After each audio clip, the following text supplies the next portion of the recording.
चाहिए। तो उनकी पत्नी से तो संतान होती थी नहीं। क्या नहीं होती थी? सुधा कहने लगी अपने राजा से, पति से, कि तुम एक दूसरा शादी कर लो। क्या कर लो? शादी कर लो, विवाह कर लीजिए। राजा ने कहा नहीं नहीं, जिस घर में दो स्त्री आए तो डमाडोल हो जाएगी। 1 2 3 4 5वां बार रिक्वेस्ट करते तक राजा शादी किया। सुधा तो किसके नाम से शादी किया? घुसमा के नाम से। घुसमा नाम की लड़की से शादी हो गई, संतान हुई। दोनों पति और 2 पत्नी जो बहुत सुख से होने लगा, तो सुधा ने अपने सौतेली के बच्चा को लेकर गांव घूमने चले गया। गांव के लोग बहुत खच्चर होते कहीं कहीं कि नहीं होता है, चढ़ा बढ़ा तो ऊपर चढ़ा देगा, नीचा करने के लिए नहीं पाएगा। तो सुधा को इतना चढ़ाया बढ़ाया कि सुधा, ये तुम्हारी सौतेली का बेटा है, तुम्हें ना खिलाएगा ना पिलाएगा ना कुछ करेगा, तुम बड़े प्रेम से पालते हैं। एक तो तुम बांझी हो, संतान नहीं हुई, बहुत कष्ट हुई, बहुत प्रकार की दुख हुआ। इस सारे शिव पुराण से सुनाते हैं। सुधा ने कहने लगा, बात तो सही बोला, क्यों ना मैं इनको खिलाऊं पिलाऊं। विघ्न पैदा हो गया, देह पैदा हो गया, ईर्ष्यालु पैदा हो गया, मन में भ्रमता आ गया। सबसे अच्छा मैं इनको राते रात मार दूं। सुधा ने कहने लगा कि आज की पुत्र मेरे ही पास सोएगा। अब देखिए, लाड़ प्यार दादी के पास पोता सोता है। अब दादी के मन में क्या विघ्न आए, चाची के पास भी सो जाते थे, अब उनके पास क्या आ जाए। लेकिन सुधा ने तलवार लेकर सोया, निष्पर रात में। लेकिन घुसमा बचपन से शिव के पूजा में लीन था। जिसकी पूजा में? उसका नियम था प्राथमिक शिवलिंग 108 बनाना, फिर नदी या तालाब में विसर्जित करना, तब भोजन करना। संसार के लाख संकट आए, लाख कुछ आए, एक घुसमा का एक नियम था, बिना शिव सुमरन किए हुए भोजन नहीं करना, बिना पार्थलिंग शिवलिंग पूजन किए हुए भोजन नहीं करना। तो बोले शंकर भगवान की। सुधा ने क्या किया, अपने सोते बच्चा को काट दिया, 3-4 टुकड़ा कर दिया, बोरी में कस दिया। जिस तालाब में घुसमा ने हर रोज शिवलिंग को विसर्जित करता वहीं फेंक दिया। सुबह प्रातः काल में बिछावन लथपथ खून से। घुसमा नहीं रोती है तो जानते कि कौन क्या नहीं किया, किसी को दुख नहीं देता, किसी को दोषी नहीं करता। पराई सोती ने ऐसी किया और ऐसे इनकी सिर धर काट दिया। काट देने के बाद घुसमा का नियम था कि मैं रोएंगे तभी जब तक शिव का पूजन नहीं करेंगे, चाहे घर में लोग क्यों न मर जाता है। तो फिर वह पार्थिव शिवलिंग बनाया, मिला करके विसर्जित करने जब गया नदी के किनारे, वही उनका पुत्र फेंका हुआ देखा। तब महादेव से प्रार्थना करता, प्रभु दया निधि करुणा सागर दिन बंधु नीलकंठ नीलंबर कैलाशी, मैं आपकी एक शिष्य हूँ अविनाशी, मैं अंधे हूँ चोक हूँ ना वेद ना बखाना। हे शिव तू तो अंतर्यामी जगत की सृष्टि करता, शिव सबके हरण को भरता, ये तुम्हारी संतान तो ही मारता, कौन मारा नहीं मारा ये तुम्हारी कब्जा। इस बात को, इस प्रार्थना को घुसमा का सुने भगवान शिव वरदानी ने तुरंत प्रकट हो गई। बोले शंकर भगवान की। भगवान शिव ने प्रकट हो गया और प्रकट होने के बाद घुसमा से कहते हैं कि हे अविनाशी भगत, मैं आपकी बंधु दया हूं, तुम क्या वर मांगते मांगो। मैं आज तुम्हारे सौतीन ने तुम्हारे पुत्र को मारा, मैं दंड दे दूंगा। घुसमा ने उनकी चरण पर गिरे, हे औघरदानी त्रिनेत्रधारी नीलकंठ जटाधारी दिगंबर औघर काशी के संग जटाई, बागम रुद्रनानी नीलकंठ निलंबरी जटेश्वर रुद्रेत्राणी भूतेश्वर भूतनम चकलेश्वर, ओम नमो रुद्रेतात बुद्यानम वित्तेश्वरी, ओम नीलकंठ निलंबरी, ओम जटाकाल त्रिकमलेश्वरी। ऐसे घुसवाने प्रार्थना करने लगा और चरण पर गिरी क्षमा मांगा कि प्रभु मेरे सोतिन को क्षमा करो। ये नहीं जानता था क्यों इसको दया और दंड दोगे, क्षमा कर दो। मैं जो पुण्य किया, जो मुझसे पुण्य हुआ, वही पुण्य का फल उन पर दे दो कि सच्चा बुद्धि हो, विवेक हो, ज्ञान हो और मेरे संतान सुख को भी सुख मिले, संसार में आशीर्वाद हो। मुझे धन नहीं, अर्थ नहीं, कुछ नहीं, तुम यहाँ एक छोटा सा ज्योतिर्लिंग खंबा जैसी प्रकट हो जाओ, शिवलिंग बन करके जो उस नाम मेरा हो जाए, घुसमेश्वर ज्योतिर्लिंग के नाम से प्रकट हो जाए, तो उस नगरी घुसमेश्वर नाथ की जय।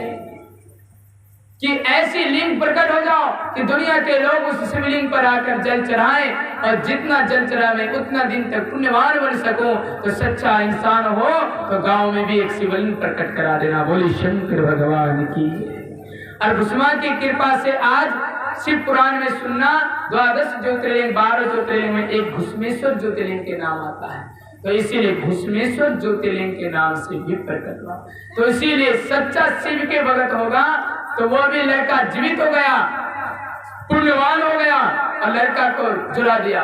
भगवान तो अकाल मृत्युओं को भी जुड़ा देता, मृत्युवान को भी जोड़ देता है। जो नहीं चल पाता है वो चलवा कर भेज देता है इस दरबार से, जो नहीं बोल पाता है बोलवा कर भेज देता है दरबार से। भगवान तो अंतर्यामी है, लेकिन भगवान को मानोगे प्रेम और दया से तब तो तुम्हारी सब कहानी है। बोली शंकर भगवान की जय। मेरे दरबार पर परसों एक बच्चा आया, आज भी आते समय काहे पूर्णिया ले गए, पैर नहीं उठता था इसका, 6 बजे से परेशान, रोने लगा सबको कि बाबा मेरे बच्चा का पैर नहीं उठता है, 8 साल में रोने लगा। तो मैंने कहा कि नहीं उठता तो हम भी कैसे उठा, हमको भगवान तो दे। लेकिन सब सज्जन बोलो 3 बार हर हर महादेव, हो सके तो बालक उठ जाए सबके सामने में।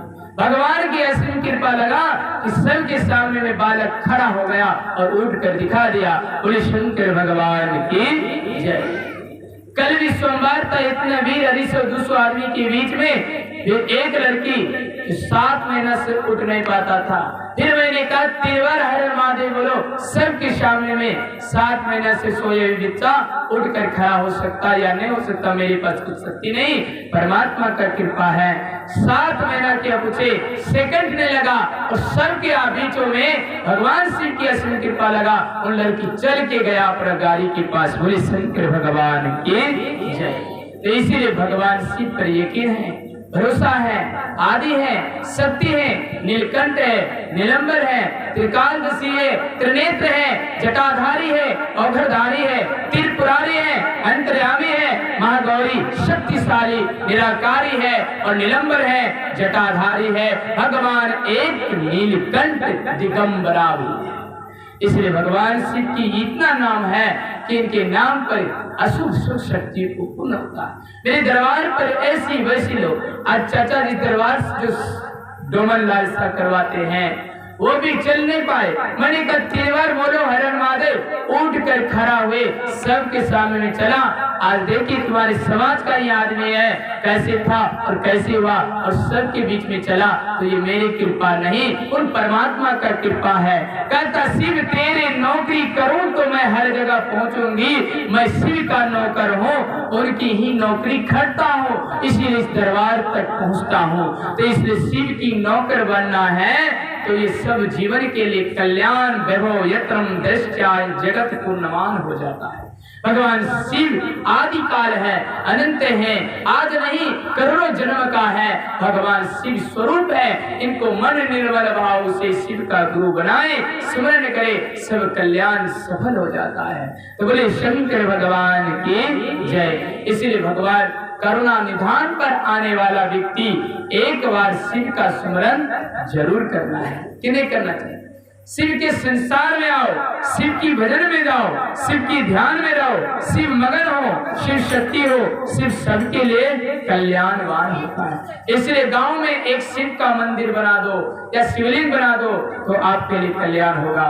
भगवान शिव की कथा है, हमारे पास समय नहीं है, एक छोटा सा अपना शरीर के बारे में एक भजन सुनेंगे, उनके बाद हम लोग आरती की ओर विराम देंगे। बोले एक बार शिव शंकर कैलाशपति की जय। भोजन करो धरती पर,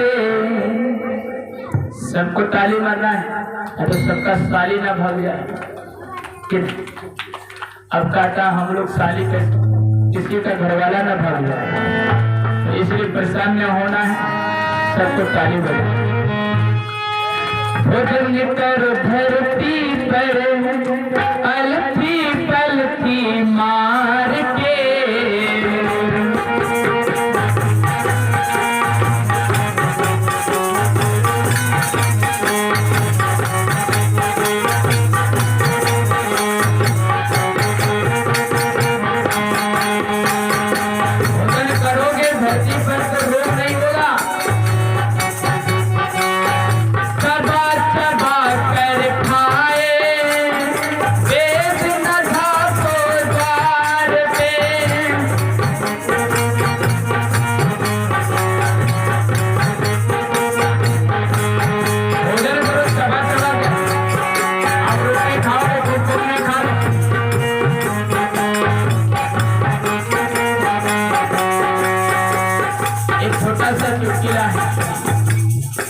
आदमी ने ससुराल गया है, ससुराल सास से कहने लगा क्या बहुत जोर से भूख लगी, रोटी बनाओ।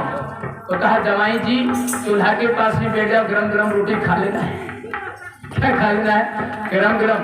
तो वो रोटी बनाते जाए, जमाई जी खाते जाए, खूब खाते गए, पानी पी भी नहीं करता है। सासू माँ थक गए रोटी बनाते बनाते, तो सासू माँ ने बुद्धि लगाए कि अब सुने हैं कि थोड़ा नट्टी में लग जाए तो पानी पीना चाहिए। तो दामाद ने कहा था नट्टी में हमें नहीं लगता है और बनाओ। कहता नहीं बनाओ तो क्या हो, तो चबा भी नहीं करता, वो खा भी करता था। तो इसलिए भोजन करो चबा चबा कर निगल ना लो, तो बीच बीच में पानी भी पिए तो फिर गैस्ट्रिक ना हो। इसलिए चबा चबा कर खाए